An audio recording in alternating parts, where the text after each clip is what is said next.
Am I the idiot for bailing on a trip with my mother because she invited my uncle without telling me? To give a little bit of context, since I'm 18, me and my mom make a vacation trip that happens every year and it's sort of our little tradition. I left her house when I was 22, but we stayed in touch and kept a very good relationship. We still travel every year and it became even more special now, because we don't get to stay together as much as we used to, so we use this time to be together. 2 years ago, two of my father's aunts asked where we were going on vacation that year and they would tag along, because our trips looked like fun. We are caught by surprise, but my mother gives them the whole itinerary. They end up tagging with us the whole trip and being a nuisance, asking me to carry things around. They don't speak English and don't even try, so they order me around so I get stuff done for them. It was the worst experience, but eventually ended and we joked that we would never have other people come along. Last year, my uncle, her brother, asked if he could travel with us on our next vacation.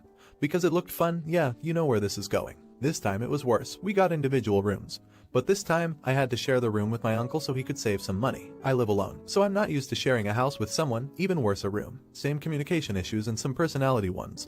They end up fighting from time to time. Siblings, you know right. By the end of the trip I told my mother that it's okay if she wants to travel with whoever she wants, but I'm not up to it and would pass next time. This year we are planning a cruise trip and some time in Europe. On Thursday she told me she had paid her part on the travel agency, and I could send them the money to cover my part. When I talked to them, they asked if I'm an aunt or an aunt's uncle. My mother had invited my uncle to travel with us again. After knowing that, I said that something came up and would call another day to finish the payment. Today I called my mother and told her that I'm not paying and won't travel this year because I don't want to repeat the same experience from last year. She started crying, saying he invited himself again, and she couldn't say no, but this time would be different.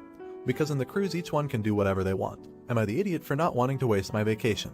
The only time of the year I'm off work and can enjoy doing things that I like or just relax. Traveling with someone I dislike, and I feel even worse because she didn't even told me. I found out because the agency guy asked me who I were. Update. I saw that some PPL got confused and said things about the mother-daughter relationship. I'm a dude. I don't know if that invalidates the point of my original post, but I can assure you that my mother-son relationship is very important to me, as much as if I was a girl lol. So yeah, sharing a room with my uncle isn't creepy, just annoying. Update. Had dinner with my mother yesterday and we straightened things out. Good thing I had therapy a day before so I was bulletproof to her manipulation. I told her, yet again, how I was feeling neglected and that she overstepped the boundaries I had made. She was really sorry, but both of them already paid and couldn't cancel without losing a considerable sum of money. I told her to enjoy her trip and good luck in the trips to come because I wouldn't tag along anymore, as long as uncle was part of it. Again, she cried a lot and suggested that we have another trip in July, just the two of us. That's what I wanted, right? Well, as soon as I listened to the proposal, I didn't quite want to accept it. I'm still feeling betrayed, and more so, the trip that we planned and was preparing for almost 4 months wouldn't be the same. She will go with my uncle and I have to settle for another destination. I didn't say no yet. I'm not that stubborn and really like to travel with her. It's just I still got that bad taste in my mouth, but didn't want to act recklessly. I'm very inclined to travel with her in July. I will just sit on this though for a while. Unfortunately, I can't wait too long, otherwise prices will skyrocket. Thanks for all the feedback and kind words. Hope this shows my relatives that they can't push me around and infiltrate my well-earned vacation.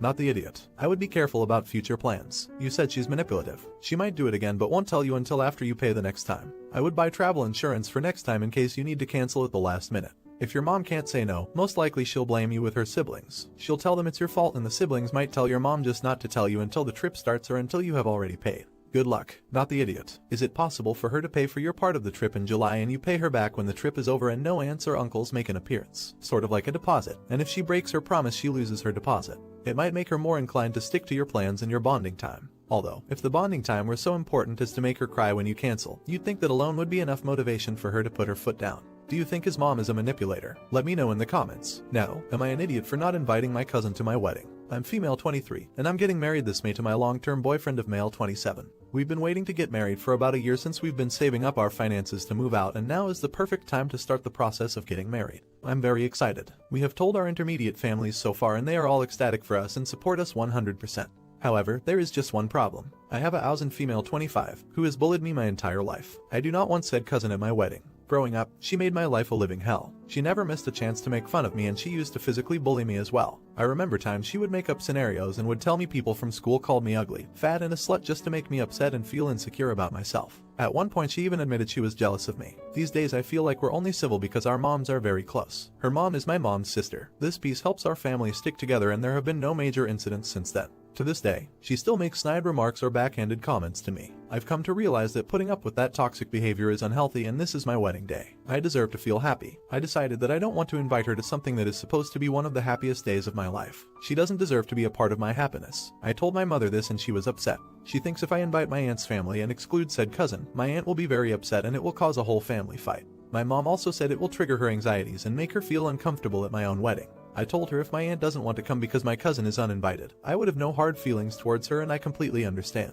This wasn't enough for my mom, and she was still upset at my response. She doesn't think it's worth not inviting my cousin for one day and that it would cause a lifetime of conflict. My fiancé thinks I'm in the right, and he personally doesn't want her at the wedding because of how she treated me in the past. He said it's our day and we can choose who we want at our wedding. I still feel like I might be the a-hole for potentially causing drama just because of not wanting to invite my cousin. So Reddit, am I an idiot? Update. My fiancé and I decided to just have a basic elopement. No celebration, no after dinner, nothing. We might go on a honeymoon afterwards. We aren't sure where to go, but I'm sure it'll be fun with no drama. We also decided to postpone the date of our elopement for a later date. As of the conversation with my mother, a couple days after I posted the original Reddit post, I talked to my mother. I told her I am not having my cousin at my wedding or any future important events of mine. I don't care that she will be upset. It's my day and I say who goes and who doesn't. After I told her, she just sat there in silence. When I mentioned everything my cousin did to me in the past and told her that she did nothing about it, she got defensive. She said she tried everything that she could, but I really don't believe that. A couple days ago I went on a hike with my father. My parents are divorced, and I told him the situation briefly. He decided to give me the full rundown about my mother's family, which was a very long conversation. He did not hold back. To no surprise, my father said throughout the marriage with my mother, she always chose her siblings and her mother over my father and her children. There were no boundaries on my mother's side. Everyone was in everyone's business. He told me about the bullying I received from my cousin from his perspective. For a long story short, my cousin was a horrible child. He told me it's not worth arguing with my mother about these things because she is delusional and she will always take the side of her siblings instead of her children. I'm going to keep my distance from my family and keep working hard to save my money so I can move out of my mother's house. I understand now that I cannot be around my mother's side of the family at all. It would be a very unhealthy environment for my future children and husband. I don't want to make the same mistakes my mother made. I want to be the best role model my family could have, not the idiot. Good for you. No one needs this kind of toxicity in their life. You have to make your choices just as your mom made hers. You are going to be off to a much better start in your married life, removing those who don't really care about you from your personal universe. I hope you have a lovely wedding and a nice honeymoon. Not the idiot. I know someone who got eloped. They picked a spot, got dressed up, the bride had a bouquet, and they hired a photographer and efficient. The photos of her walking out from behind the trees, it was set in a forest, was beyond beautiful. They then had their own time afterwards. Yes, the family was upset, but the couple was happy. Now, for the next story. Am I an idiot for not bringing supplies to my friend anymore? I, male 19, have known my best buddy, male 19, since we were babies. We grew up next door, went to the same school together in our tiny town, went into the same sport and became rivals. I'm not proud to admit it, but once we were in high school I became a real jerk to him and said some awful things. Mostly because he was better at the sport than me and I was insecure. He ended up leaving town after graduation and no one knew where he was. I don't think it's all because of me, but yeah, I might have been part of the reason. He cut contact with everyone including his mom. He was missing for months and everyone was worried. I really wanted to apologize to him, but no one could reach him. Then some kid from town was out exploring and spotted him living in a rundown house on a mountainside about 2 hours from town. I was super happy to hear he was okay. Maybe I shouldn't have, but I went up the mountain to visit him. He was surprised to see me, but he was also very happy. We caught up and I finally got a chance to apologize to him. It was like old times and we rekindle our friendship even better than before. When I first visited, I saw he didn't really have much to eat or drink up there, so I started making a trip to bring him supplies every other month. It's close by, but hard to get up there. There's no road to drive up there, so I have to walk for a few hours. But it's been a year now and I'm getting kind of tired of it. His mom cries about missing him all the time. She can't make the trip up. I missed a month because I got sick and then had to make up work days. He was kind of annoyed about it and snapped at me because he was running low on supplies, but I'm getting annoyed that he insists on living up there. I told him he's hurting his other friends and family by keeping his reclusive life and he needs to stop being so selfish and come back to society. It was hurting me that he wasn't taking care of himself. He looks like crap and I always worry about what shape he'll be in when I arrive next. I also told him I was getting sick of going up a mountain every 2 months. He told me he didn't ask me to and I was the one who volunteered to do it. I told him fine. I would stop because I didn't want to enable him to keep living away from everyone, and I haven't been back up the mountain since. I feel really bad. Everyone in town is telling me I should resume bringing him supplies and the gifts they make for him because everyone knows when my trip is coming up. He's kind of a local hero from our sports days. They're saying I'm being a jerk, but I just want him to come back or at least move to somewhere more hospitable, and I feel like if I continue bringing him stuff he won't. Small update. I went to celebrate NY with some of my friends. I'm trying to convince them to do a group visit with me in a few weeks. I told them the only way I'd go back up again is if some of them came with me. I didn't really want to go again, but I will if other people are with me. I'm hoping that if they go once they'll take the initiative and start visiting by themselves too. Or better yet, we can all convince him to come down. They seem vaguely open to it, but I'm not sure if it's we want to do this or just humoring me to shut me up. Big update. I did end up going back up the mountain with my friends.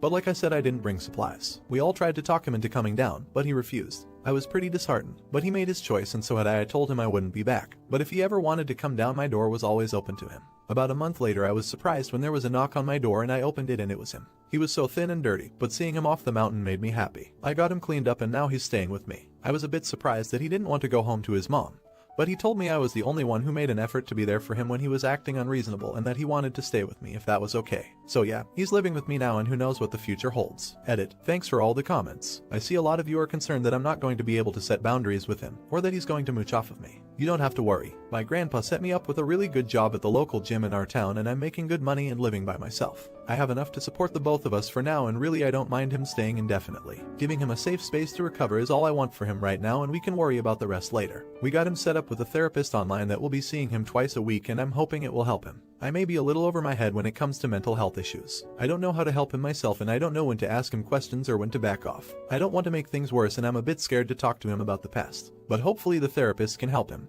I also urged him to call his mom. He claimed he will sometime this week. Not the idiot. It's nice he is off the mountain, but now you have to worry that you will have to take care of him forever. You need to set some personal boundaries and make sure you are comfortable with him living with you. Everyone sucks here. So your friend ran away about a year ago and squatted in an abandoned house and then quickly relied on you to provide him with supplies as he had no other means of survival. And now he's living with you. I don't foresee this going well at all.